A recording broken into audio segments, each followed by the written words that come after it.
How's it going, everyone? How are you doing? Welcome to the preseason interview for the coach of the Everglade Enteis, Foos, Bro, Dab. My friend, how are you doing on this fine, what's today, Tuesday? Tuesday for us. How you doing today, my man? How's everything going? How's it going, everyone? Foos, Dab back again. Finally time with season 2. Let's go. I'm doing well. How are you, man? Doing pretty good today. I've had a pretty nice day so far. Thank you for asking. That's great. Now, before we get into the real questions, the real meat of the interview, the thing I've been telling the other guys is just in case, maybe someone clicked on a link on one of the other guys' videos and they just found your channel through the Elite Battle League. I just wanted to know, what would you tell those people who just found your channel through the EBO? Well, firstly, hi. How are you? I hope you're doing well. My name is Dab. I do competitive play, obviously, because that's what we're talking about here. TCG openings, shiny hunting, Nuzlocke challenges, let's plays, streams, you name it, I do it. Yep, you guys definitely want to keep an eye on this channel. It's getting there, man. You're growing and growing and growing like crazy. Yeah, it's kind of wild to see the pace, because I mean, like when we were talking about this last time, when we had just started this, I had just hit 1K, which was awesome, and still growing from there, so it's kind of cool. And you guys, like I said, just keep it on this channel, absolutely. Now to get into the meat, like I said, with us, the steak. Yeah, the steak, the premium. With us inching ever closer to the start of the season, what's going on through your head right now? What's flowing through your mind? Other than panic? I'm just kidding. I would say just overall excitement, because I mean, we had a blast the very first time we were doing this, drafting and getting into the swing of how this would work, asking questions and stuff like that. But now that we have one under our belt, it's way more exciting than it was last time. It's kind of like you remember that episode of Fairly Odd Parents where he wishes it was Christmas every day? Yeah. It's kind of like that. Like, you wake up, it's Christmas again. It's Elite Battle League again. We're ready to go. It's we're adding some friends to the party. We're mixing things up a bit. We'll talk about that a little bit more, but it's like Christmas but again. Yeah. I'm excited. With that being said, with your feelings with season 2, I mean, are you feeling more confident heading into this season compared to the first? Are you feeling more confident in your abilities, your preparations, and all that good stuff? I would say yeah. I was kind of unsure about what was going to happen in the very first one, and testing the waters and stuff like that, but I mean, I feel way more battle tested, like quite literally, having all these competitive matches consecutively behind it and getting into that mindset. I feel like I have a better sense and approach towards what I want to accomplish this time, so brushing up on things that were easy mistakes that could have been fixed and easily corrected, and then just going down to the nitty-gritty details, like, okay, how can I get better at this kind of concept right here? So I mean, it's just been interesting. I've been in the right mindset, I think, so I feel like this is gonna be back with a vengeance. Yeah, I can definitely attest to that, because we always said ignore the record. Foos played incredibly well every single battle. So I'm excited personally to see your performance this season. And how are your preparations going so far? Are they doing well? Has anything changed maybe from the way you would prepare for things in season 1? I feel like I was more methodical with my preparation this time. So I did a lot of grinding before the season started, so like during the season 1 I was actually already prepping to get Pokemon that I had my mind on already. I was already formulating new topics, or not topics, excuse me, new strategies to go with, and I was already thinking about what I wanted to do based off of what I was watching, and based off of kind of like information I was watching from the Players Cups and VGC tournaments, stuff like that. I know we play a little bit differently from how that works, but I was just kind of like trying to build my own thing based off of that. But going to asking about how the preparation's been going, I actually finished my team yesterday. The reason I say I finished it is because I accidentally found a shiny, which I know you saw in the chat, which is hysterical. I can't find shinies on stream, so if you're watching this and you've never seen me before and you're one, oh, this guy's shiny hunts, oh cool, can't wait to see him react.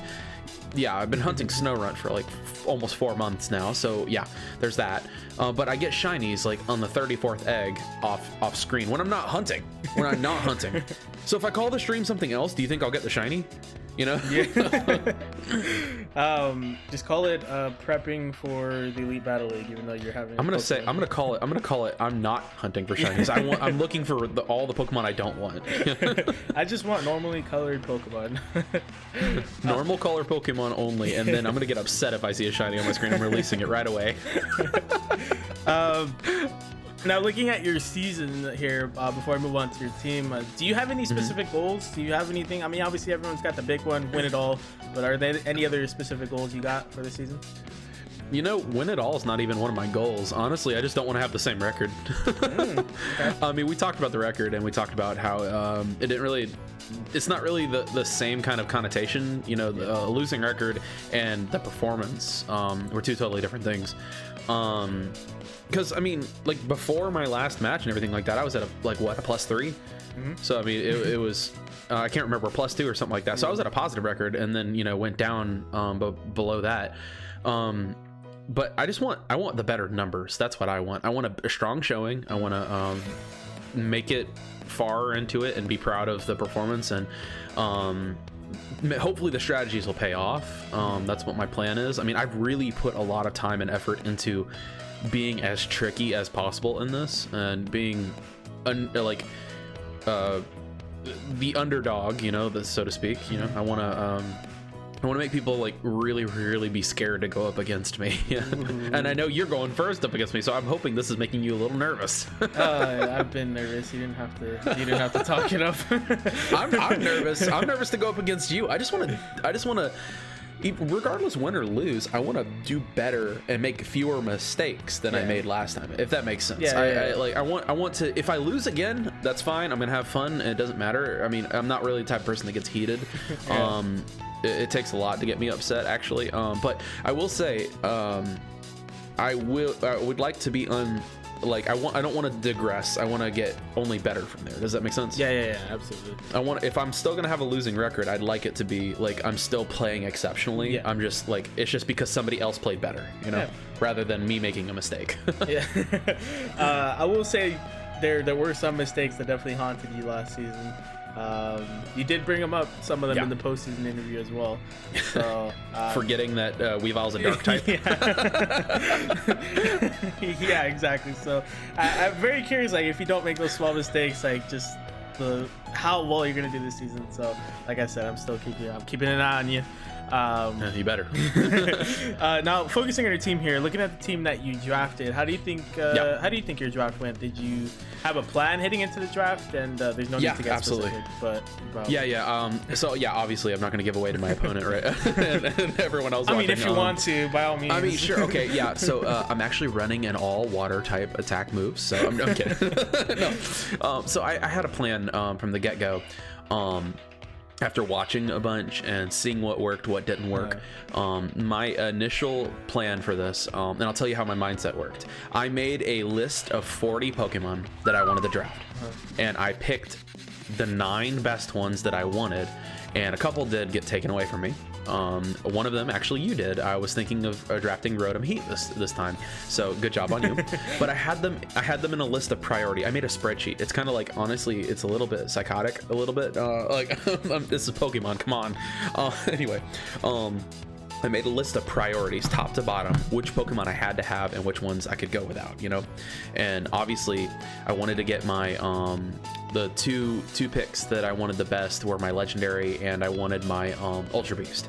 I let my Ultra Beast go down a little bit further. He was my number 5 pick. I got, by the way, my Legendary, if you don't know the draft, if you haven't seen the announcement video, my Legendary is Groudon, and my Ultra Beast is Blacephalon, which I'm very excited. I've never used him before. It's gonna be amazing. I actually don't even own one. I had to borrow one from a friend. Cheater. No. borrowed one from a friend, and I shall return it. Don't worry. But I'm not at the point in the game where I have the Ultra Beasts, and it was anyway. Regardless, those two were kind of like my focus. I wanted to make sure I got those Pokemon before I got other things, but I also wanted to make sure that I got a balance going into this of bulk and also speed, because I realized that shield that I was carrying needed a sword last season. It really did. I mean, I had heavy hitters like Palkia. I had heavy hitters. Tyranitar was definitely one of them, but the bulk honestly just weighed me down, and I wanted a mixture and a happy marriage between speed, power, and bulk, you know what I mean? So that was what my mindset was going into this, and I also wanted to try to make sure I didn't draft myself into a hole. I didn't want I definitely didn't want to do a monotype team at all, you know. I think it was a little bit bold of Crobats to do that, but I mean, he did it well, exceptionally well. I know I couldn't do that, so I'm sticking away from this. You know, so definitely didn't want to do any kind of monotypes or anything like that, because I didn't want to get swept. But I wanted to try to cover each of the bases. So each Pokemon on here perfectly sync up with each other. The way I built them all, without going into detail, I've made it to where every single Pokemon has a answer to it. So if there's an issue, there's a Pokemon that can cause that, can at least alleviate that issue if I play correctly. It's not a matter of you know, obviously the people who are going to bring in their 6 Pokemon, you know, if I judge incorrectly, they bring in the wrong ones, I'm at a complete disadvantage in certain situations. But I feel like every single one of those, if I think methodically and I think about what's going on, every single one pairs well with another one, and the strategies that I was able to formulate kind of build off of each other, and they're kind of insane at the same time. They're like things that you wouldn't see, but also things that you would at the same time. So it's a little bit of a method to the madness, if that makes sense. No, that absolutely makes sense. Long-winded, I know, but that's the way my mind works, honestly. It's funny because while you were talking, I flashed my notebook. Just all the stuff I have written down. Was it your death note? Yeah.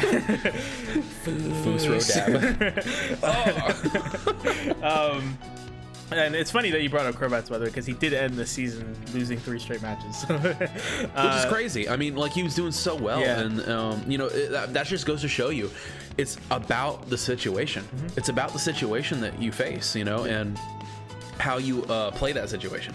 It's kind of an awesome thing, and that's why I like it so much. It's kind of like a nervous high, you know. You're like, oh my god, this is great, but also terrible at the same time.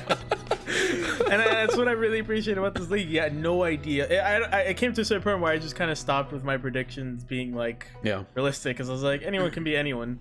And that's what made the league even more enjoyable. But you mentioned it that I took Rotom Heat from you, but did you have any other picks stolen throughout the draft? And obviously you have, so were you able to adjust those changes? I would say a couple things. So Rotom Heat was the one that I was focused on. I'll say the other things I'm going to list aren't necessarily ones that I had on my original 9. Rotom Heat was on there. I think it was actually number 6. It was where I drafted Rotom Wash again for the second time. I wanted Rotom Wash again just because, I mean, it plays well with different strategies and stuff like that. I'm trying out some new things with it too, which is cool. But I wanted Rotom Heat, so I went with Rotom Wash as well. I was like, okay, crap, I can't have Rotom Heat, so let me go ahead and do Rotom Wash. But other things that were on my list that I considered: Incineroar, your boy Infernaman took that. Of course. Yeah, I mean, I wasn't surprised there. But I mean, it's not something I was absolutely had to have. Jack stole Snorlax and Arcanine from my list. Snorlax was actually, if I had my 9 picks that I wanted, Snorlax was a contingency number 11. You know what I mean? So it was on that little spreadsheet, super close at the top. I almost wanted it. Let's see what else. Cinderace obviously was something that I put on there just for the lulz. I wasn't actually going to draft it because I didn't want to be that guy. So Derek, shout out to you for being that guy. Guanaco actually took Charizard. Charizard was my contingency for a couple of things. He was number 13 on the list that I had.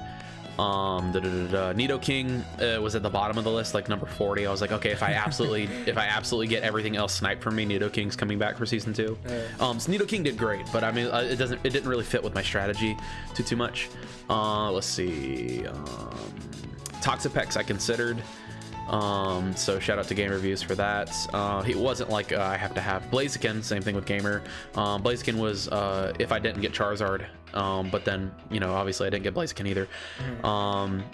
And then but they were both like contingencies for something else that I already got, so it's not like I had to have them. And then I think that's it. Yeah, that's it. So I know I had it sounded like a bunch, but don't take it as like I got sniped. I would say like the Rotom Heat is the only one, like, so good job to you. The Rotom Heat was the only one in my original 9 that I had, like I felt like I had to have, you know what I mean? So I mean, it's not a big deal. I had other plans. That's why I made a list of like 40 Pokemon, because I'm an insane crazy person that spends time making spreadsheets for Pokemon. But those are the Pokemon that I would say were on that list that I considered, and they fit the build for what I was trying to do, and they fit the idea. And I wasn't gonna have like Charizard, Cinderace, and all these other things. These were in case other things were taken away, if that makes sense. There's a method to the madness. It's like a tree diagram. It's like, what if, So that's kind of what I mean by that. It's funny that you said you put Cinderace on your list, because I did too, but it was literally the same thing. I was like, if I was like, I don't want to be that guy. Yeah, I was just like, but do I want to be the guy that takes Cinderace? I was like, nah. Nah. I was like, I thought to myself, I was like, do I really need it? Yeah. I was like, it would be nice, but do I need it? And I was like, not really. I was like, Blacephalon can do, fast things too. I was like, and I want an Ultra Beast. I really want an Ultra Beast. So you briefly touched on it, but overall, how are you feeling about the team that you're able to put together? Oh my gosh. Okay, so the first time we did the draft, I honestly didn't understand the process, and I talked about this in the postseason interview. I didn't understand how we were doing it, so I was like, okay, what Pokemon am I doing next? But this time I understand it. Every single Pokemon on that list has a reason for being there, and it's not just, oh, okay, let me get a Blissey just to get a defensive wall. Okay, let me get a Palkia because I need a legendary. It's less of a, oh, I don't know what I'm doing, and more of a, okay, every single Pokemon on this team has a reason for being there, and it does a specific thing. And they all have, I have Pokemon prepped and ready to go, movesets ready to go at a moment's notice for like this strategy, ready to go, builds just ready. And I put so much effort into making this team at the best that I can, so that as long as I play to the best of my ability, I feel like the team will respond. You know what I mean? So it's all down to my decision making and my predictions.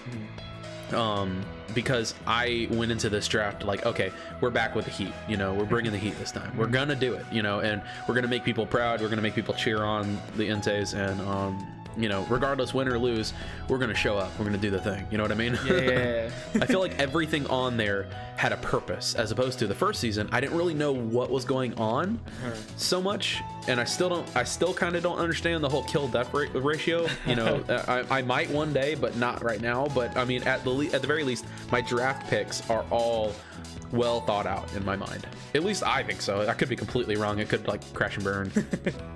And that's always the scary part of picking your team. Yeah. And I personally think we got a pretty big improvement on the Great Wall of Everglade. We mentioned this again in the postseason interview, but that was one of my biggest concerns with your team was switching from shield to sword.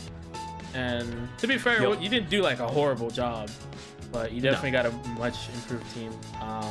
I feel like it's more balanced. Yeah. I mean, you can't have too big of a blade or the sword won't swing, right? Exactly. I really like that. Now, are there any I am Pokemon... a fortune cookie.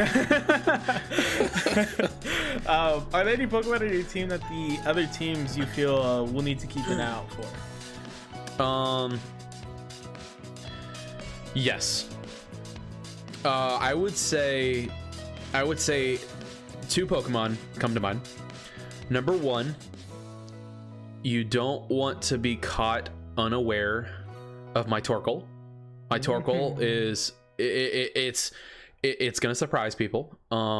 It may be right up the alley. People won't be thinking the same thing I am, but at least in my mind, it'd be annoying, and it's not something that I would want to deal with personally. So that's why I'm glad I got it.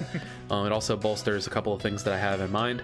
My next thing is that I have literally 3, if not 4, Galarian Weezing sets, and they are all planned and ready to go for every single person's team. They are all ready to counter anything or annoy the crap out of anyone who is unlucky enough to face off against it. Those two Pokemon I would say probably are going to be the tricky ones. Those are the ones I would, if you were listening, so get out that notebook and pencil in that. Those are the ones that I would be afraid of if I were you. But other than that, I would say those are the ones that that you look at them at first glance, they're not going to be the ones that like do a lot of, they're not going to be the ones that are going to be like the MVPs or anything like that. But they're definitely going to be the ones that I am going to remember, because those are going to be the ones that are going to be fun to play. I've spent a lot of time thinking about what I want to do and how I want to do it. If I had to pick one that I thought would be the MVP, it's probably going to end up being Blacephalon, or probably even my Gallade or Gastrodon, I'd probably say. If I had to pick an MVP, I would probably, if any of my Pokemon ever get a chance to be MVP, which would be awesome, I'd probably say it's probably going to be one of those people. Okay. Then I'll skip that question. I'm sorry. It's okay. No, that's okay. Stealing your questions. That's okay. Well, that was my next question is, do you think you have a potential MVP candidate, and who would it be? If I had to pick just one out of those three, I would probably say Blacephalon, because Ultra Beasts being in the mix now with Beast Boost and everything are really, really, really fun, and you can do some really, really tricky things with each of the builds. I feel like they're all very unique and all very different, so I feel like if any of them had the potential to make the record necessary to become an MVP, I would say probably Blacephalon. On the flip side, do you feel you have any underrated Pokemon in your team? You kind of briefly touched on it, but you feel any Pokemon will be underrated? People are probably gonna be like, oh, okay, I know exactly what he's doing with Colossal. I'd probably say not really underrated, but they're gonna underestimate, if that makes sense. It's gonna be one of those things that you're not sure exactly what's gonna end up happening, because I don't just look online and build what I see online. I build based off of what I think in my mind would work with the synergy of my team.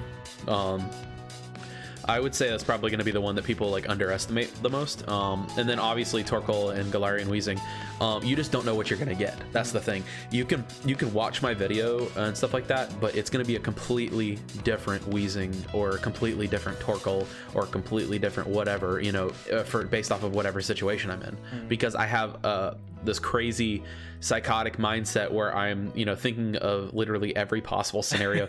And it's funny because Crobat's literally sat down with me during season 1 and got me into that tone of being that level of thinking. So like I'm starting to think a little bit more like a competitive player after like experiencing the things that I've experienced, if that makes sense. So I know that's a long-winded answer, but I would definitely say that that's what I would think. That my mindset for this is completely different from season 1. I'm so ready to go. You touched on your team. You said you picked a lot of Pokemon that have synergy. You really thought about who you wanted. So are you confident in your ability to utilize your team to its fullest potential throughout the season? No. Am I gonna make mistakes? Absolutely. Am I gonna perform well at some points and then not well at others? Absolutely. I think that it's going to be fun and it's going to be challenging, and it's also going to be still a learning experience. I know I'm sounding like I'm talking myself up, but I'm definitely not. It's more of a okay, I feel better about this because I've done it once and I know what to expect now. So it's less of me trying to figure things out and more of me ready to go and understanding that this is the process of how this works. And now that I have a little bit more of a competitive mindset and the way that I'm thinking is a little bit more methodical, I feel like I have a better shot this time to do something spectacular. Not saying I'm going to, but I feel like there's the opportunity to be there is a little bit better than what it was in the previous times. Nice. So that's something I really like seeing from you and Derek. You two obviously be the only ones who are returning in our division, which we're going to get to in a second. You two definitely seem much more confident, especially Derek, because Derek had zero confidence. But both and then he did well. Yeah, he did really well. But both of you guys definitely are feeling much more confident. I can just tell by the way you talk about your teams and stuff. And I like seeing that.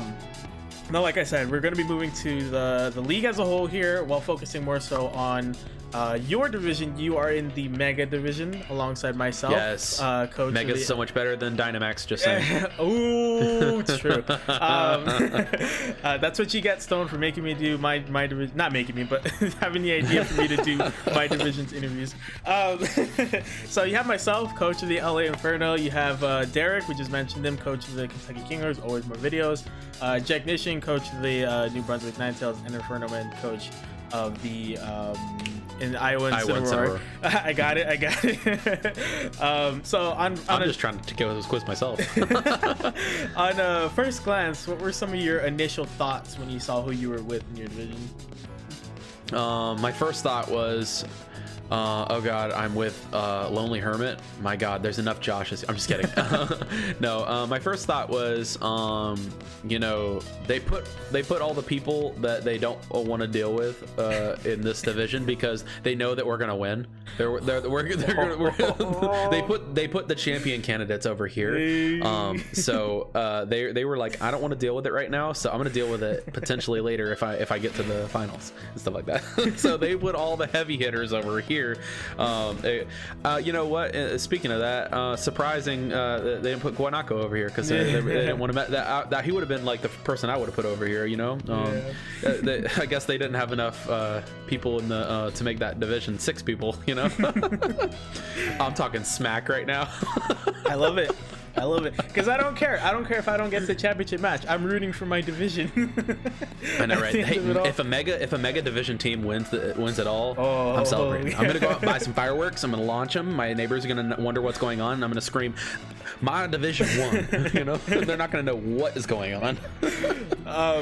So with that being said, did seeing your division make you more excited for the start of the season? Yeah, a little nervous too because I mean we got the heavy hitters in here, you know. I mean, yeah, I feel like everyone in here is going to do well, and it's going to be not a cakewalk at all. By no means. I'm not saying that the Dynamax division is going to be like that. By no means. There's some scary folks over there. We'll talk about it in a second. All joking aside, obviously. But I will say that I mean, there's some interesting picks from everyone. There's things that make me, you know, skeptical about what's going on. They make me or I should say second guess what my strategy is and how I should use it. And then I mean, I don't know, it's just gonna be super intimidating to go up against Infernoman and his team of shinies. So. You won't be able to see just so much shine. I know, right? he's trying to I bet he's running a dazzling gleam team. Yeah. Now, is there anyone in your division that you might consider a rival? Well, definitely Derek, because he and I have had a back and forth already. You know, he's stolen. He hasn't. I wasn't gonna draft him, but he's stolen a proud member of the Everglade Enteis down there, Galarian Slowking. I hate his Mimikyu with a burning passion. He took the plague of season 1 Cinderace. You know, he just has an annoying team. He has Dialga too, which is something that Stone was able to utilize very well. His team looks annoying. I mean, the only thing in there that is kind of tame and, you know, kind of okay to deal with is probably going to be the Salamence. You know, Salamence is probably the most tame out of all of them. He also took Ferrothorn, which is Ferrothorn was the thing that, you know, Crobats used a lot too. Oh my god, his team is going to be so annoying just looking at it, you know. And I know what Galarian Slowking can do. It's a tank and it's a powerhouse, you know. It's annoying. So I mean, I would definitely put. When do you face him? Like week 4? I don't even know when I face him. I can't because I'm trying to put it out of my mind, honestly. I would definitely say Derek and I have had a back and forth, and you know, I was fortunate enough to, you know, make a huge comeback for the playoffs and everything like that. So we're 1-1 right now, you know. So this will be the showdown of champions to decide who is going to win this time, you know. So it's kind of a high stakes match because Derek's sort of a little bit of a rival in this situation. He did mention you as well. He picked Jack because of the cage lock, but he definitely he did bring you up for that reason as well, because you two have faced each other already. We're rivals. It's kind of like Stone and Guanaco. They're ready. I think that's why they're in the same one. They're ready to face each other again. I was telling Jack that match. I want to see that match. I mean, telling Derek. It's gonna be so intense. Yeah, that finals rematch. But looking at the other division. is there anyone that you would want to face? Now, I've been saying to the other guys that the only way you can face them is in the championship. So who do you want to? Let me see. I gotta click over there. I forgot that they exist down there. They're below us because we're the Mega Division. I'm talking smack again. I'm sorry. Okay, somebody I want to face. Let's see. Let's double check. Somebody I want to or don't want to. Want to. I really much love to you, Guanaco, but I want to take you down, my dude. He's a good friend. He's a good rival, but I want to take him down. I was so confident and I had such a plan for that Cinder race, and then it just didn't happen. I didn't even get to it. I just wanted like I want my Groudon to just stomp everything to the floor. I want him to crush the Weavile. I want him to burn the Rillaboom and the Whimsicott. I want the Shuckle to just absolutely crack in half. The Charizard gets shot out of the sky. I love you, Charizard. You're my mascot, but I'm sorry, you have to go down. Inteleon, he's gonna get sniped for the with his own water pistol, and then Lycanroc's gonna run away with his tail between his legs. Zacian, you ain't got a sword yet, buddy. And Pheromosa, you're gonna get squashed like a bug. I'm just saying. Guanaco, going down, my dude. Love you, going down. I love you, but I want to beat you. I love you, but I'm about to push you down and take your lunch money. Of the people I've interviewed, all the love in my heart. Of the people I've interviewed, everyone has brought him up except Derek. And I've been saying it's a lot of it's a pride thing, wanting to beat the champ or wanting to beat him because he beat you. It's a pride thing. I made a comment. I don't know if you saw it in the general chat. He said hopefully the Dragonites can hold the crown again this season. I said, yeah, you can hold it while you're putting it on my head. I did see that. That was my finest moment. That's it. Foos is peaked. Unsubscribe now. Give him the crown already. Now, looking at both divisions, which teams do you feel from each division are looking the most dangerous, not including your own? No, definitely me. No, I would probably say probably the most dangerous ones. Definitely Derek. Derek's team is absolutely monstrous. The Kinglers are going to be making a strong showing this year. Or I should say this season. If he's not in the finals, I'll be very, very surprised. He'll have to like make just misplay after misplay to not get in the finals with how powerful his team is and how well developed it is. I mean, I couldn't have done it better, like thinking about it. I'm just mad shout outs to Derek for that. So it's going to definitely be a challenge. Then I would say probably the person that it scares me a little bit to think about is, I don't know, I've heard some things, I know we talked about it too in our preseason prep too, but man, Ace is going to have some messed up strategies. I've heard that his stuff is very, very tricky. I've heard that it's going to be annoying, so I would probably say that his is very intimidating.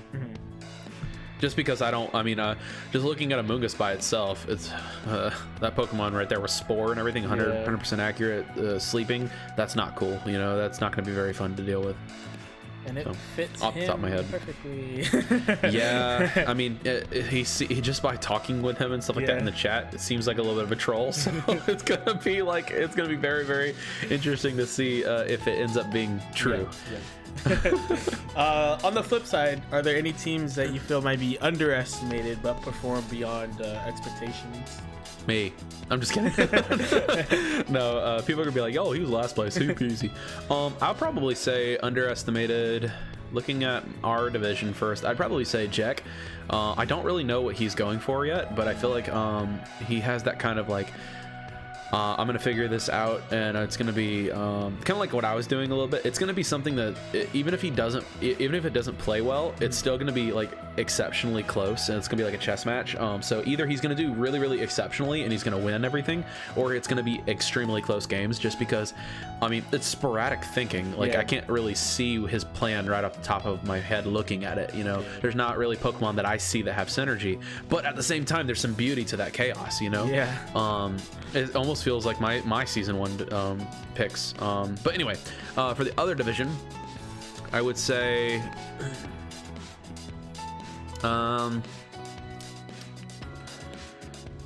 looking at it, I would probably say that I feel like Gamer, he's gonna have some. He's gonna be he's gonna be